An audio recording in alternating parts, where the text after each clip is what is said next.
আজকে সারাদিন টাকা পয়সা জোগাড় করতে পারি নাই, সারাদিন খাই নাই, রান্ধি নাই।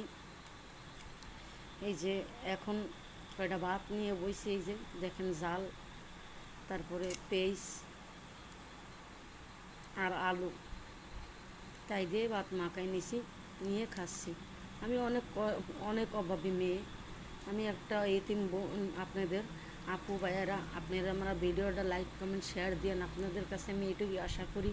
আমি অনেক কষ্ট করি, আপু ভাইয়ারা আমার পাশে দাঁড়ান, আমার একটু সাপোর্ট করেন। আপনাদের সাপোর্টটা আমার কাছে বড় জিনিস। আপনারা সাপোর্ট করলে সেই সাপোর্টটা আমার কাছে অনেক কিছু। তাই আমি এটাই আশা করি যে আপু ভাইয়ারা আপনারা আমার সাপোর্ট করেন। আপনাদের সাপোর্ট আমি করি। আপনাদের ভিডিও সামনে আসলে ভাইয়া আপুরা রান্নার ভিডিও আসলে আমি লাইক কমেন্ট শেয়ার দিই। আপনারা আমার ভিডিওটা লাইক কমেন্ট শেয়ার দিয়েন। দেখেন কত কষ্ট করি, সারাদিন না খেয়ে না দিয়ে এখন এই যে কটা ভাত নিয়ে রাত্রে বসছি খাইতে।